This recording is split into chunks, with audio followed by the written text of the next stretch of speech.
Hello student, आज हम लोग देख रहे हैं आगे का नेक्स्ट लेक्चर। हम लोग देखिए पिछले क्लास में देखे थे इलेक्ट्रिक फोर्स पर प्रॉब्लम।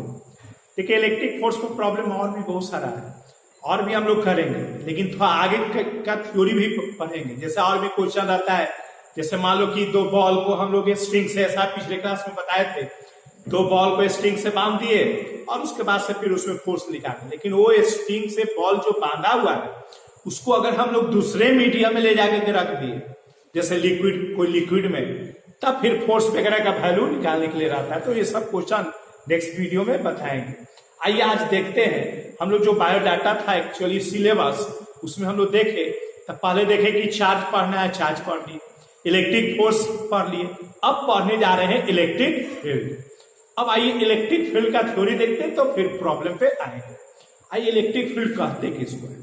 तो देखो फोर्स क्या है? दो चार्ज के बिटवीन में फोर्स किसमें लग रहा है? दो चार्ज का प्रभाव एक तरह से, लेकिन एक चार्ज का प्रभाव मतलब एक चार्ज का फोर्स जितने एरिया में लगेगा वही उसका क्या कहलाएगा? फील्ड कहलाएगा। एक चार्ज कितना दूर तक अपना प्रभाव दे रहा है वही उसका क्या कहलाएगा? फील्ड कहलाएगा। जैसे नहीं कहते कि मेरा फील्ड है, इसका मतलब क्या है? तुम्हारा फोर्स उतने एरिया में लग रहा है। अब मान लो कि आग जल रहा है, कहीं आग लग गया है, तो आप कहते हो ना कि इतना एरिया तक खाली करा। तो किसका मतलब क्या है? इसका मतलब है कि उस आग का प्रभाव इतने दूर तक। वैसे ही यहाँ पर चार्ज फोर्स जितने दूर तक लगा रहा है वही उसका क्या कहलाता है? फील्ड कहलाता है। नॉर्मल वे में हम लोग सीखते हैं, उसके बाद उसको हम लोग ढालेंगे मैथमेटिकली, कैसे वो लिखा जाता है। देखो इस नॉर्मल नहीं मिलता है मैथमेटिकली। जहां देखोगे फर्स्ट से क्या मिलेगा कि इट इज डिफाइंड एज, और मैथमेटिकली दे देगा, लेकिन वो कैसे लिखता होगा इस नॉर्मल से हम लोग सब समझ में आएगा। तो वही हम आपको बता रहे थे इलेक्ट्रिक फील्ड के बारे में। तो ये इलेक्ट्रिक फील्ड एक तरह से, सपोज करो आपके पास ये दो चार्ज पार्टिकल है, ये दोनों चार्ज पार्टिकल या तो अट्रैक्ट करेगा या तो रिपेल करेगा। मान लो कि रिपेल कर रहा है, तब मान लो कि यहां तक लाते हो तो रिपेल कर रहा है, तो फिर सोचो नहीं करिए यहां तक ला रहे हैं तब क्या हो रहा है? यहां तक भी रिपेल कर रहा है। तो इसका क्या मतलब हुआ? इसका मतलब है कि इतना दूर तक इसका प्रभाव है, मतलब इस चार्ज का इतना दूर तक प्रभाव है, वही उसका क्या कहलाएगा? फील्ड कहलाएगा। तो नॉर्मल आ गया, मतलब चार्ज जितना एरिया तक, एक चार्ज सिंगल चार्ज जितना एरिया तक अपना फोर्स लगा रहा है वही उसका क्या कहलाएगा? फील्ड कहलाएगा। आइए इसी को हम क्या लिखे हैं आइए देख लेते हैं। देखिए इलेक्ट्रिक फील्ड इंटेंसिटी, इंटेंसिटी हो या स्ट्रेंथ एक ही होता है। अब बताओ ना, इलेक्ट्रिक फील्ड है, उस प्रभाव का वैल्यू होगा कि नहीं होगा? कम इंटेंसिटी का, ज्यादा इंटेंसिटी का, तो वैल्यू को हम वही इंटेंसिटी या स्ट्रेंथ लिख देते हैं। अब आप खुद से सोचो ना, कहोगे कि फील्ड तो अधूरे ना है, फील्ड है तो उसका होगा ही वैल्यू। अब जैसे फील्ड है तो 1 कट्ठा, 2 कट्ठा, 1 बीघा, समथिंग 1 एकड़, ये तो होना ही है। कुछ भी फील्ड कहोगे तो ये होना है। तो सही हमारे पास ये एक तरह से छुपा हुआ है, इसको लिख भी सकते हो, नहीं भी लिख सकते हो, इलेक्ट्रिक फील्ड तक में भी काम चलता है। तो अपना शॉर्टली ये भी इलेक्ट्रिक फील्ड भी लिख सकते हैं। वही electric field intensity at a point is defined as the force experience, technique force experience on a unit positive charge placed at that point. ये यही डिफाइंड है। कैसे? इसका और भी मीनिंग हम लोग आगे को समझेंगे। अभी ऐसे ये क्या है लिखा हुआ, तो यही हम लोग क्या और मीनिंग है, कैसे है। अब देखिए इसका मैथ क्या होगा, इलेक्ट्रिक फील्ड इंटेंसिटी का मैथ क्या होगा, इलेक्ट्रिक फील्ड का मैथ क्या होगा, कैसे डिफाइन किया हुआ है। तो देखिए मैथ, ये लैंग्वेज का मैथ अब हम लोग देखने जा रहे हैं। तो हम लोग को आया समझ में बच्चों, आया समझ में, क्या आया समझ में कि भाई चार्ज कितना एरिया तक फोर्स लगा रहा है वही उसका फील्ड है। अब उसी वैल्यू, उसके वैल्यू को पता करने जा रहे हैं कि उसका फील्ड का वैल्यू कैसे निकलेगा, कि कितना एरिया तक फोर्स लगा रहा है। तो वही मैथ अब आइए देखिए। देखिए क्या डिफाइंड किया हुआ है mathematically, electric field is defined as, E से जनरली लिखते हैं एफ पाई क्यू। देखिए F pi Q, Q not भी कहीं कहीं लिखा हुआ रहता है। तो देखो फोर्स को हम चार्ज से डिवाइड कर दिए, तो यही हमारे पास एक फील्ड का वैल्यू होता है। और इसी में ऐसे करके ये लिमिट आपको मैथ में 12th में या 11th जो भी है ऐसे 12th में पढ़ना होगा। तो खैर वो लिमिट का नहीं है बात, ये हम लोग बहुत सारे लैंग्वेज को बचा देते हैं इस लिमिट से। इसका मीनिंग समझते हैं क्या है। लिमिट LIMIT भी लिख सकते हैं, शॉर्ट में LT भी लिख सकते हैं। लिमिट Q टेंस टू 0, ये हम लोग Q जो यहां लिखे वही टेंस टू 0 है। ये 0 कभी नहीं है, लेकिन ये 0 के करीब है। क्या है? 0 के करीब है, 0 कभी भी नहीं है। ये टेंस टू होता है, मतलब उसकी ओर बढ़, तो इससे हम लोग ये 0 की ओर है, यही डिफाइन किया हुआ है। तो कोई कैसे डिफाइन किया हुआ, आइए इस पर देखो। हम लोग प्रॉब्लम बनाते समय इसका यही बात सोचेंगे और कुछ बात नहीं सोचेंगे। इज इक्वल टू F/Q, यही सोचेंगे और कुछ नहीं सोचना है। इसका ये लैंग्वेज है, ये समझाया क्या समझाया, आइए देखते हैं। यही एक्चुअली है, इज इक्वल टू F/Q, तो इज इक्वल टू F/Q यही मैथमेटिकली। आइए समझते हैं इसका क्या कैसे मैथमेटिकली लिखा गया। बुक में सब नहीं कुछ दिया है, आपको बस ऐसे लिख दिया। ठीक है, हम आपको जो नॉर्मल वे में डिफिनेशन बताए कि चार्ज कितने एरिया तक अगर फोर्स लगाएगा वही उसका फील्ड कहलाएगा। तो देखो कैसे साइंटिस्ट होता हो। अच्छा बताओ, इलेक्ट्रोस्टैटिक फोर्स जो होता है लिखते हो ना Q1 Q2 by 4πε0 r², लिखते हो ना। एक चार्ज Q1 है और एक चार्ज क्या है Q। ये दो चार्ज है, दोनों के बीच का लाइन ज्वाइनिंग डिस्टेंस r है, तो दोनों एक दूसरे पर जो फोर्स लगाता है फोर्स का वैल्यू लिखते हैं। लेकिन अब एक का फील्ड निकालना, एक का फोर्स निकालना, कोई एक का फोर्स निकालना। बताओ इसमें कितने चार्ज का प्रभाव है? 2 चार्ज का। आखिर में दोनों को गुना करके ना F का वैल्यू लिखते हो, लेकिन एक चार्ज का प्रभाव तुम्हें चाहिए। तो बताओ, तो इस फोर्स को एक चार्ज से डिवाइड कर दोगे तो एक चार्ज कैंसिल हो जाएगा, तो एक चार्ज बच जाएगा, वही उसका क्या कहलाएगा? फील्ड कहलाएगा। भाई 2 चार्ज का प्रभाव फोर्स कहलाएगा, एक चार्ज का प्रभाव तो उसका क्या कहलाएगा? फील्ड कहलाएगा। जैसे अगर मान लो कि Q1 का फील्ड निकालना है तो किससे हम डिवाइड कर देंगे? Q2 से। तो मेरा Q2 क्या है? एक्सपेरिमेंटल है। इसको क्या बोलेंगे? एक्सपेरिमेंटल टेस्ट चार्ज बोलेंगे। ये एक्सपेरिमेंट करने के लिए है, आखिर में उसका प्रभाव कहां तक है ये कैसे पता करेंगे? मान लो कि वो मैग्नेट है, अब मैग्नेट रखा हुआ है, अब पता चल जाएगा कि उसका प्रभाव कितना दूर तक है, नहीं पता चला। तो तुम क्या करते हो? एक आयरन लाते हो, ला करके मतलब उसके नजदीक में ले जाते हो, तब कुछ नहीं होता, उससे थोड़ा नजदीक में ले गए, अरे खींच लो। इसका मतलब क्या होता है कि उतना एरिया तक, उतने दूर तक उस मैग्नेट का क्या है? प्रभाव है। तो प्रभाव को पता करने के लिए चाहिए ना भाई कोई चीज। तो उसी तरह से यहां पर इस चार्ज को पता करना है कि इस चार्ज कितना एरिया तक प्रभाव दे रहा है, तो इसलिए हम एक चार्ज लाना ही पड़ेगा। तो इसलिए हमारे पास Q2 जो है वो एक तरह से टेस्ट चार्ज है। जब Q1 का फील्ड पता करना है तो Q2 हम टेस्ट करने के लिए लाए हैं। ये लाते हैं, ऐसे रखते हैं, ये अट्रैक्ट है, रिपेल कर रहा है कि नहीं कर रहा है। अगर कर रहा है तो कहेंगे अरे इसका प्रभाव है, नहीं कर रहा है तो कहेंगे इसका प्रभाव नहीं है। अट्रैक्ट है, रिपेल कुछ भी करे। इसलिए एक Q2 क्या है? टेस्ट चार्ज है। तो इसीलिए देखो एक क्या किया है? फोर्स बाय चार्ज से डिवाइड किया कि नहीं, क्योंकि फोर्स में 2 चार्ज का प्रभाव और एक फील्ड में एक चार्ज का प्रभाव होता है, इसलिए एक चार्ज से हम लोग क्या किए? डिवाइड कर दिया। बोलिए यहां तक आया कि नहीं समझ में? अब तो अगर Q2 का फील्ड निकालना है तो आप किससे डिवाइड कर देंगे? Q1 से डिवाइड कर देंगे। तो इसलिए हम लोग यहां पर ये डिफाइन किए हैं E बराबर F/Q। अब मेरे पास सेकेंड पॉइंट है, देखो यहां पर एगो लिखा है पॉजिटिव चार्ज। स्टूडेंट को दिमाग में आता है क्या हमेशा पॉजिटिव होगा? सब बुक वाला यही लिख देता है डिफिनेशन के पॉजिटिव चार्ज को रखिए। क्या निगेटिव चार्ज नहीं रख सकते हैं? निगेटिव चार्ज रखेंगे तो क्या होगा? सब हम आपको बताते हैं। ऐसे ये कोई जरूरी नहीं है, आपका एगो लिख देता है डिफिनेशन में पॉजिटिव अच्छा लगता है उसको, तो ये पॉजिटिव लिख दिया। ऐसा कुछ नहीं है, पॉजिटिव निगेटिव भी ला सकते हैं। आइए देखते हैं क्या। तो ये अब इस टेंस टू 0 का क्या मतलब है, आइए समझते हैं। बताओ, सपोज करो Q1 का फील्ड निकालना कि भाई Q1 कितना एरिया तक प्रभाव देगा। आप Q2 को ले आए टेस्ट करने के लिए कि इसका कितना एरिया तक अट्रैक्ट या रिपेल कर रहा है, तो Q2 टेस्ट चार्ज हो।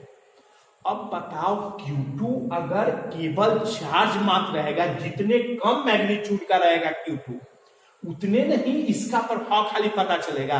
अगर मान लो कि Q2 बहुत ज्यादा ताकतवर है तो इसी का प्रभाव इस पर दे दे तो इसी का फील्ड निकल जाए। इसलिए कहा गया है कि Q2 जो है टेस्ट चार्ज है वो एकदम कम से कम रहे, खाली चार्ज रहे, चार्ज रहना ही है क्योंकि चार्ज को चार्ज ही पता कर सकता है। तो चार्ज मात्र रहे, जितना कम से कम मैग्नीट्यूड का रहे उतना ही दूसरे का पता चलेगा आपको फील्ड।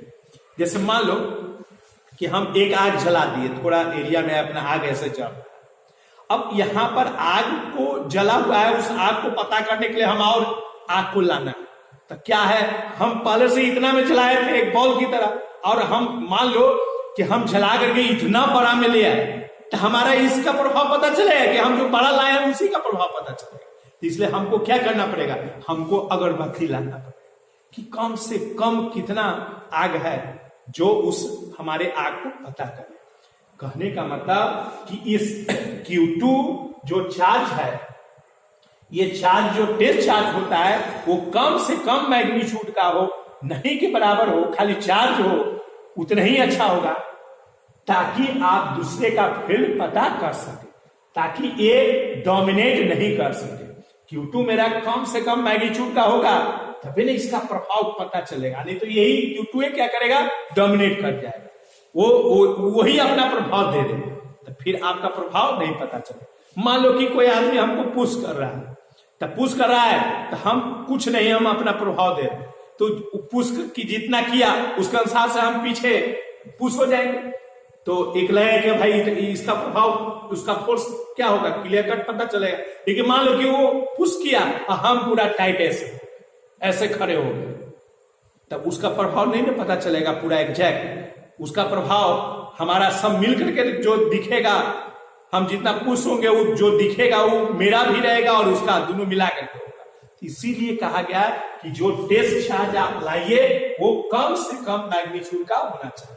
जितना कम रहेगा टेस्ट टू जीरो कभी नहीं है, जीरो के जितना कम रहेगा उतना ही आपका, जिसका आप फील्ड पता कर रहे हैं उसका आपका प्रभाव पता चलेगा। तो यही हमारे पास इसका एक टेंस का मतलब होता है। ऐसे हम लोग मैथमेटिकली हर जगह, बहुत जगह लिखता भी नहीं, ये हम लोग ऐसे ही पढ़ते हैं, E is equal to F/Q।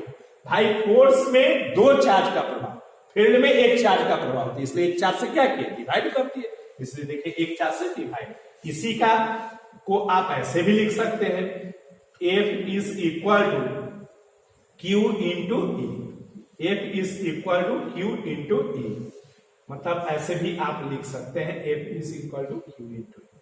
अब आइए इसका मैग्नीट्यूड क्या होगा, डायरेक्शन क्या होगा, ये सब हम लोग को समझना है और यूनिट डायमेंशन ये सब देखना है। तो आइए इसका मैग्नीट्यूड, चूंकि ये वेक्टर क्वांटिटी है इलेक्ट्रिक फील्ड, देखो ना फोर्स वेक्टर है, चार्ज तो स्केलर, तब वेक्टर को स्केलर से डिवाइड करोगे तो वेक्टर मिलेगा। तो इसलिए इलेक्ट्रिक फील्ड वेक्टर क्वांटिटी है, इलेक्ट्रिक फील्ड क्या है, वेक्टर। इसका एसआई यूनिट लिख ही लेते हैं, एसआई यूनिट क्या होता है, तो देखिए Newton force upon charge, Newton पर कूलम। डायमेंशन क्या हो जाएगा, डायमेंशन हो जाएगा आपका M/L/T-2 हो गया फोर्स का, IT हो गया चार्ज, तो M/L/T-3 I-1, इसको ऊपर ले जाएंगे, ये हमारा क्या हो गया, डायमेंशन हो गया। तो ये आपका यूनिट हो गया, डायमेंशन हो गया, प्रेशर क्वांटिटी में वेक्टर हो गया। अब जब वेक्टर है तो इसका मैग्नीट्यूड तो निकालना ही पड़ेगा, इसका क्या होगा, मैग्नीट्यूड। तो यहां तक कोई दिक्कत, हम यही डिफाइन किए, दो चार्ज के बीच का फोर्स एक चार्ज का प्रभाव फोर्स, तो हम लोग इसलिए एक चार्ज से क्या किए, डिवाइड कर। अब चलिए मैग्नीट्यूड ऑफ E, तो देखो E का दोनों साइड में मॉड टेक करेंगे,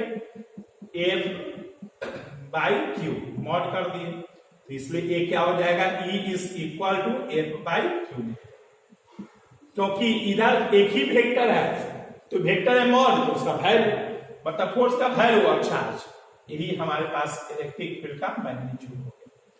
अब आइए इलेक्ट्रिक फील्ड का डायरेक्शन क्या होगा, जो वेरी वेरी इंपॉर्टेंट है, जो आपका मतलब बताते हैं उसको एकदम सीख लेना है, क्योंकि आप डायरेक्शन सीख जाएगा तो फिर फटाफट सबका हो जाएगा।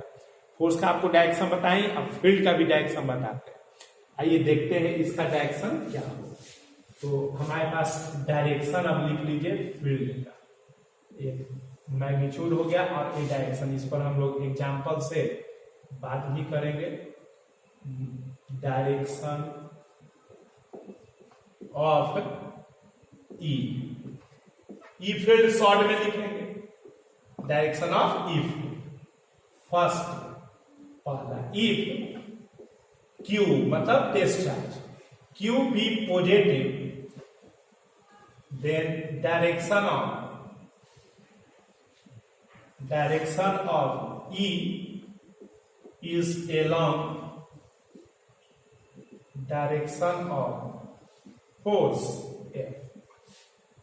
और सेकेंड में, इफ Q भी नेगेटिव, टेस्ट चार्ज Q भी नेगेटिव, देखिए यहां केवल पॉजिटिव दिए हुए, पॉजिटिव चार्ज को प्लेस किए और जितना फोर्स एक्सपीरियंस किया वही उसका क्या कहलाता है, फील्ड कहलाता है।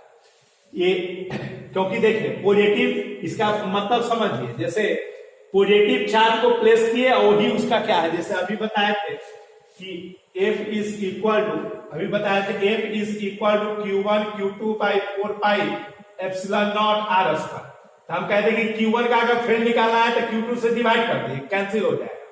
और डिवाइड ना करके इसी को क्या बोला है कि Q2 क्या है, Q2 में टेस्ट चार्ज हो गया, जब Q1 का हम फील्ड पता कर रहे हैं तो इसी को क्या मान लिया, यूनिट पॉजिटिव। तो यूनिट पॉजिटिव मान लिया तो ये ऐसे भी खत्म हो गया, तो एक वो चार्ज बचेगा, तो ऐसे वही डिफिनेशन लिख देता है। अब देखिए पॉजिटिव या नेगेटिव दोनों हो सकता है, हम दोनों लिख रहे हैं। If Q be negative then direction of E is opposite to direction of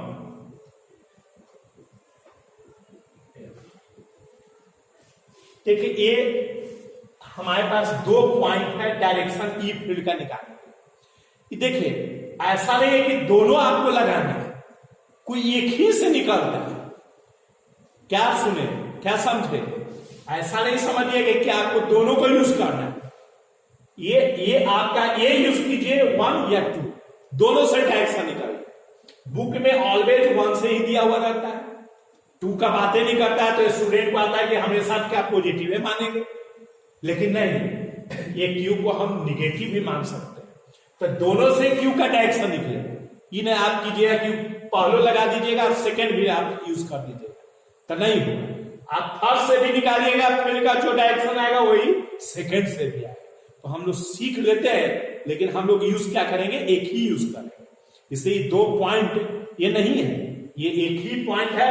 या तो स्ट्रेट लगा करके इलेक्ट्रिक फील्ड का डायरेक्शन निकालिए, या सेकंड वाला को अप्लाई करके इलेक्ट्रिक फील्ड का लगाइए, दोनों लगाने का जरूरत नहीं है। सीखना है दोनों कि कैसे क्या है।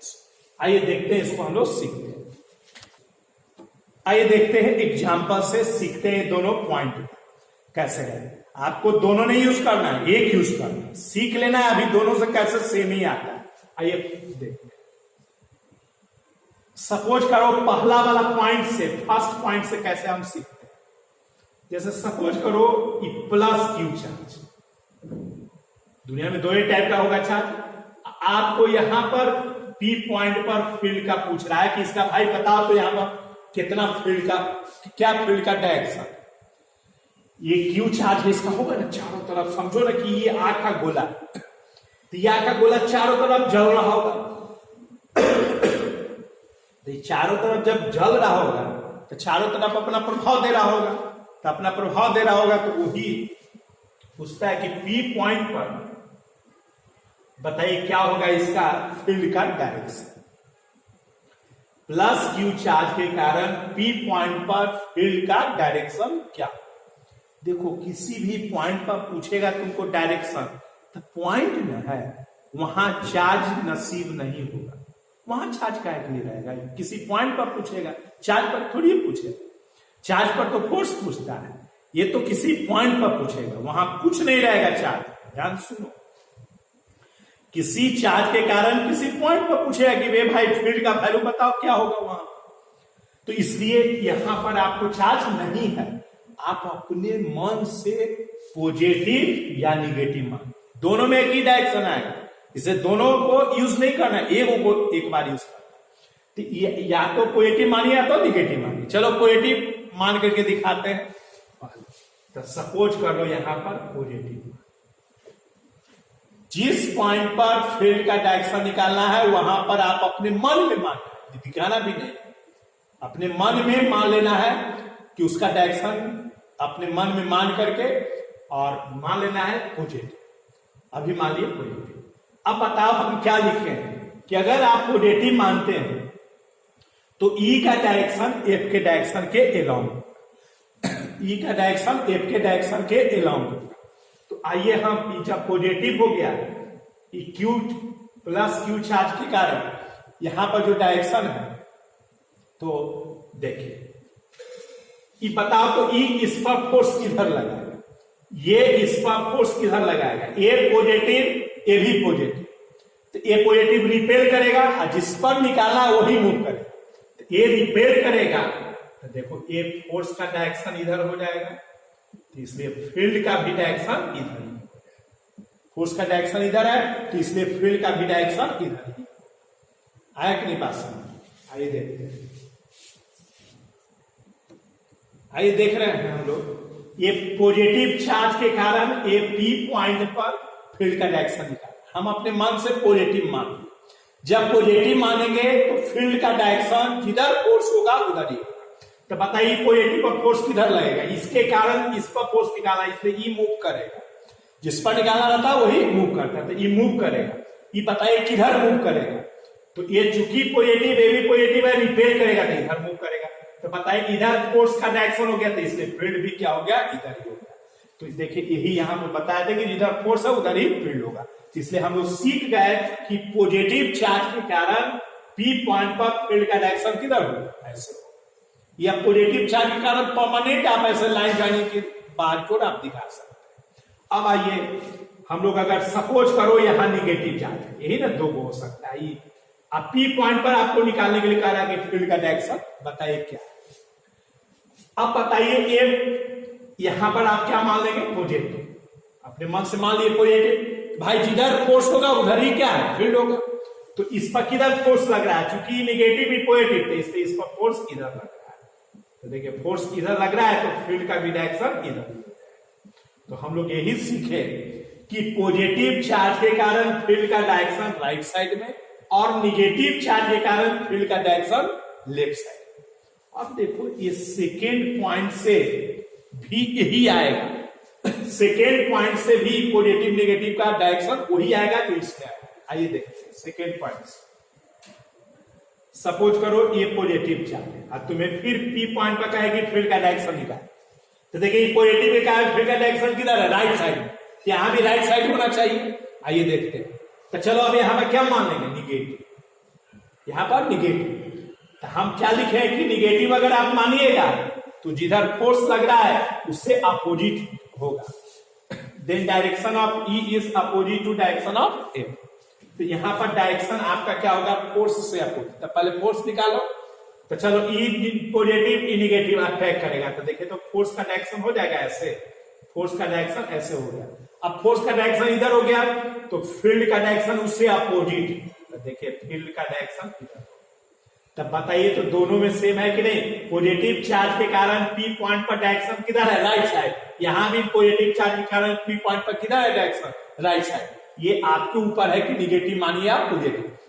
अब देखो दूसरा में ये निगेटिव के कारण, निगेटिव के कारण भी वही आएगा जो ऊपर में पी पॉइंट पर डायरेक्शन, देखिए निगेटिव, तो यहाँ पर क्या मान लेंगे, निगेटिव। फोर्स किधर लाएगा, ये निगेटिव निगेटिव रिपेल करेगा तो फोर्स का डायरेक्शन इधर होगा।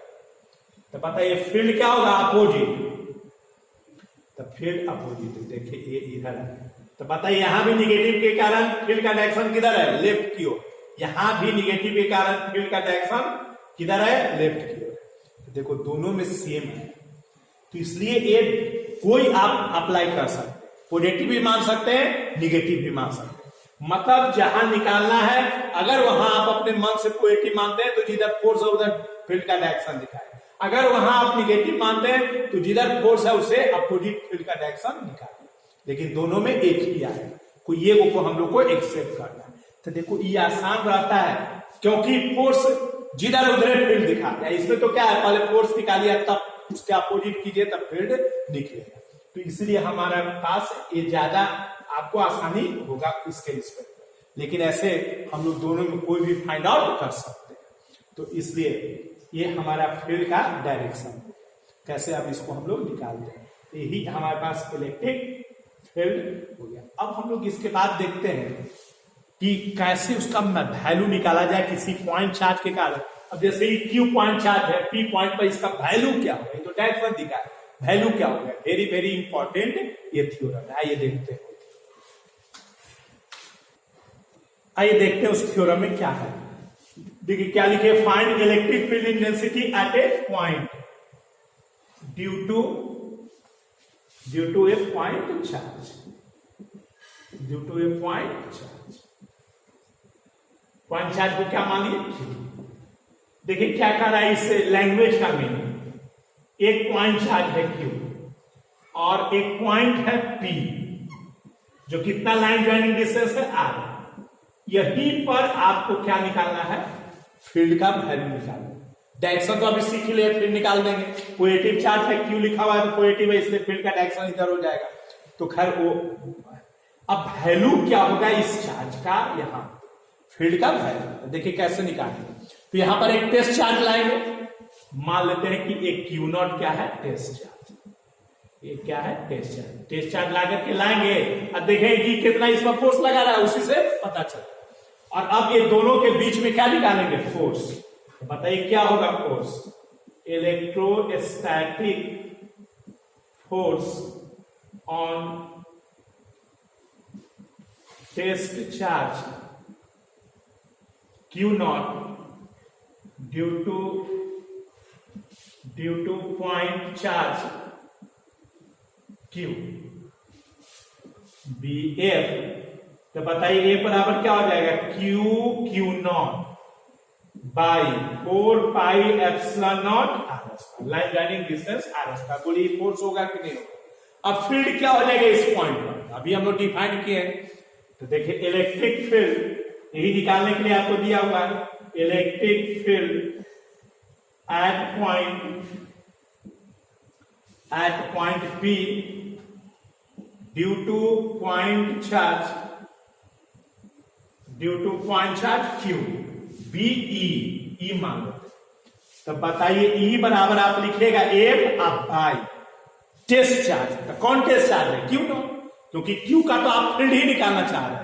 तो इसलिए टेस्ट चार्ज क्या है, Q0। चलिए अब इसी को सिंप्लीफाई करते हैं। तो E is equal to Q0 by 4 pi epsilon naught R² by Q।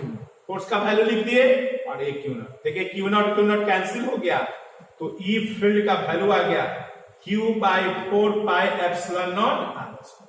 देखिए यही फील्ड का वैल्यू आ गया। मतलब R डिस्टेंस पर, लाइन ज्वाइनिंग डिस्टेंस पर एक पॉइंट है P। इस पॉइंट P पर हमारे पास क्या है, Q चार्ज का फील्ड का वैल्यू क्या होगा, Q by 4 pi epsilon naught R²। देखिए इसमें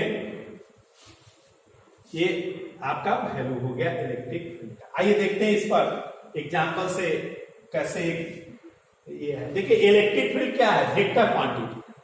तो इलेक्ट्रिक फील्ड वेक्टर क्वांटिटी हम आपको शुरू से बताते आ रहे हैं कि जो वेक्टर क्वांटिटी होगा उसका साइन को साथ में नहीं लिखना है, उसके साइन से ही डायरेक्शन पता चलता है। तो इसलिए इसका भी यहाँ चार्ज का क्या लिखना है, मैग्नीट्यूड लिखना है। इसलिए आप ऐसे भी लिख सकते हैं, इसको ऐसे भी लिख सकते हैं, E is equal to Q का मॉड। ऐसे ये सब कोई जरूरी नहीं है, एक बार बता दिया गया आपको समझना चाहिए। ये ऐसे भी लिख सकते हैं। यहाँ पर साइन से इसका डायरेक्शन हम लोग क्या करेंगे, निकालेंगे। अब देखिए मान लेते हैं कि किसी और मीडियम में चलाएंगे।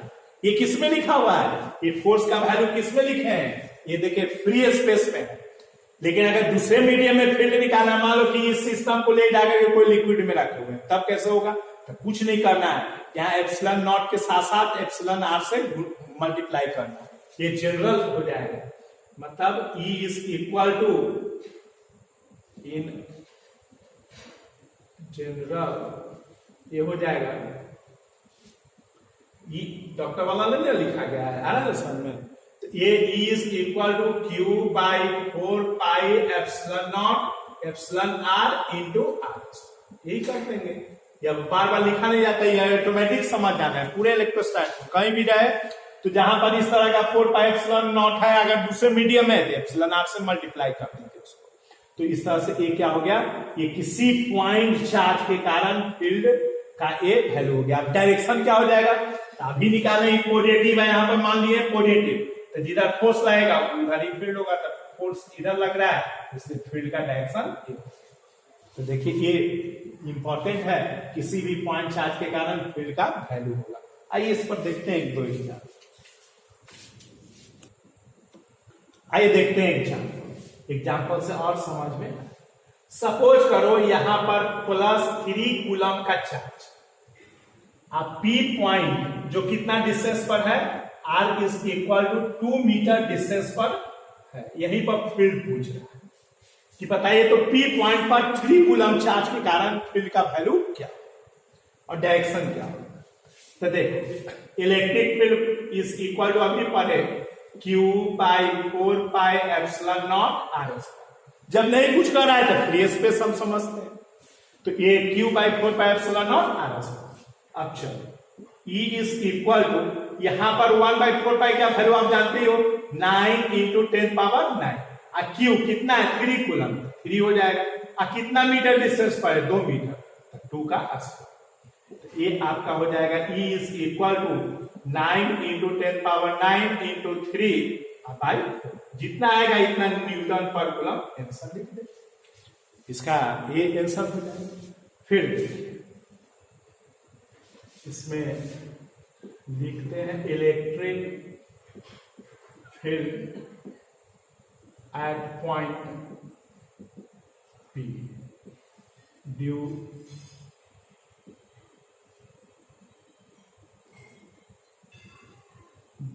To +3 coulomb charge. डायरेक्शन क्या हो जाएगा, तो देखिए प्लस, और यहां भी अपने मन में मान लीजिए प्लस, लिखा नहीं जाता, अपने मन में मान लीजिए प्लस, आज इधर उसका फोर्स लगेगा उधर ही फील्ड का डायरेक्शन। ये प्लस है तो इस पर किधर फोर्स लगेगा, ये भी प्लस है, ये भी प्लस है, तो रिपेल करेगा, इधर फोर्स लगेगा तो इसलिए इधर ही फील्ड का डायरेक्शन। अब सपोज कीजिए दूसरा एग्जाम, ये फर्स्ट, ये सपोज कीजिए सेकेंड एग्जाम। अब मान लो कि 3 कूलम चार्ज यहां, और ए P पॉइंट पर जो R is equal to 2 metre distance पर रखा। देखो केवल माइनस हम लोग चेंज कर देंगे, तब क्या होगा फील्ड का वैल्यू और डायरेक्शन। तो देखिए electric field at point P due to -3 coulomb charge BE। तो देखिए E बराबर लिखेंगे Q by 4 pi epsilon naught R, और E is equal to 1 by 4 का कितना हो गया 10 पावर 9, और ए Q का वैल्यू कितना हो जाएगा -3 नहीं लिखेंगे, क्या लिखेंगे 3। बीमी ठीक बोलती है 3, बहुत अच्छा सुनाई दिया। आइए देखिए, तो ये 3 और ए डिवाइडेड बाय R स्क्वायर, तो R स्क्वायर कितना हो जाएगा, R स्क्वायर का क्या हो गया 2 का होल स्क्वायर। ये जो जितना आएगा यही क्या हो जाएगा आपका आंसर, तो न्यूटन पर कूलम, यही क्या हो गया इसका आंसर हो गया। अब डायरेक्शन केवल चेंज कर जाएगा, ई नेगेटिव यहां निकाला है तो क्या मान लेंगे पॉजिटिव, जिधर फोर्स लगेगा उधर फील्ड दिखाएंगे। तो ये नेगेटिव ये पॉजिटिव अट्रैक्ट करेगा, तो इसलिए फोर्स इधर लगेगा, तो इसलिए फील्ड का भी डायरेक्शन इधर ही होगा, तो ये हो जाएगा इसका डायरेक्शन। ये सिंपल थ्योरी को समझने के लिए ये आपका एग्जांपल है। अब इसको देखते हैं कि वेक्टर फॉर्म में कैसे राइट करें। आइए देखते हैं इलेक्ट्रिक फील्ड को कैसे वेक्टर फॉर्म में लिखते हैं। पॉइंट चार्ज इन वेक्टर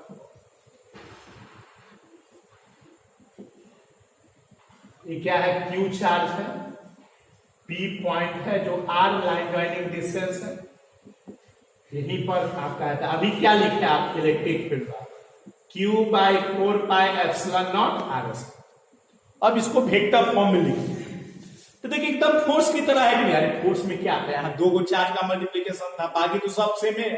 तो इसलिए हम लोग क्या करेंगे, इसको वेक्टर फॉर्म में है तो ई ऐसे वेक्टर लिख दिए।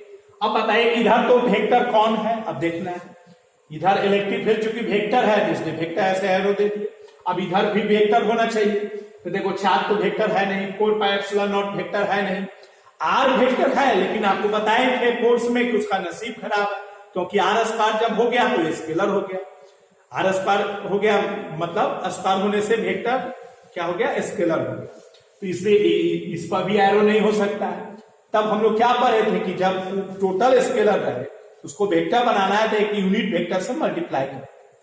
अब कौन यूनिट वेक्टर होगा, हम आपको बताए थे कि इसी में से देखना है। कोई वेक्टर है जो बेचारा किसी कारणवश स्केलर बन गया है तो उसी से मल्टीप्लाई करेंगे, नहीं तो टोटल कैरेक्टर अगर स्केलर है तब अपने मन से कोई कैप लगा करके मल्टीप्लाई कर देंगे, मतलब यूनिट वेक्टर से मल्टीप्लाई कर देंगे।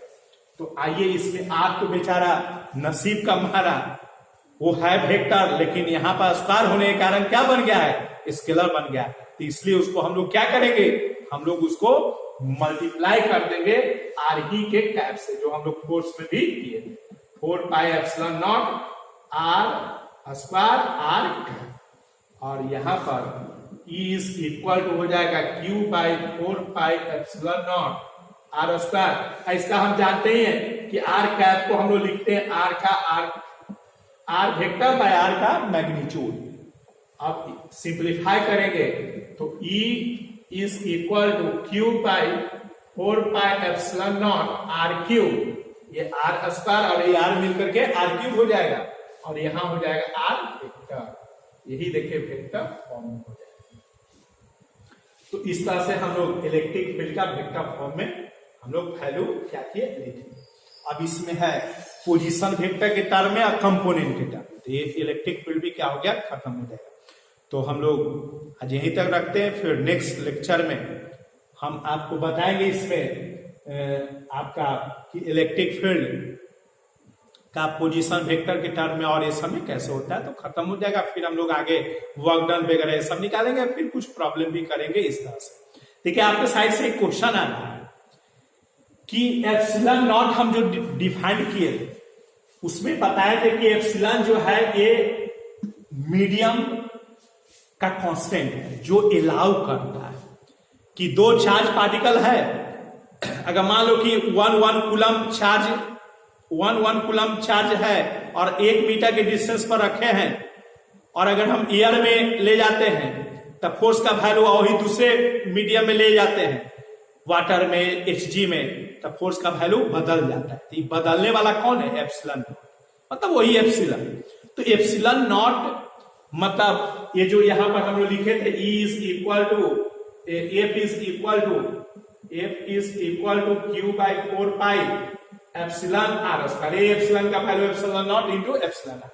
तो ये एप्सिलॉन को हम लोग बोले थे कि ये क्या करता है, अलाउ कर रहा है, अलाउ ही नहीं कर रहा है। आप मान लो कि 1 कूलम का 2 चार्ज लिए हो और 1 मीटर डिस्टेंस पर रखे हो, एक बार फ्री स्पेस में एक्सपेरिमेंट करते हो, आप सेम चार्ज सेम डिस्टेंस बना हुआ दूसरे अगर मीडियम में ले जाते हो कोई लिक्विड में, तो फोर्स का वैल्यू बदल देता है। तो ये फोर्स का वैल्यू बदलता है, इसमें फोर्स कैसा लगता होगा, या तो अट्रैक्टिव या तो रिपल्सिव। तो अट्रैक्टिव और रिपल्सिव फोर्स को बदल देगा। तो बदलने वाला को हम क्या करेंगे, कहेंगे ना कि ये लाउ कर रहा है, क्योंकि इसमें जो फोर्स है वो या तो ऐसे अट्रैक्ट हो रहा है या तो रिपेल हो रहा है। तो ये लाउ ही ना हो रहा है ऐसे अट्रैक्ट या रिपेल करने के लिए।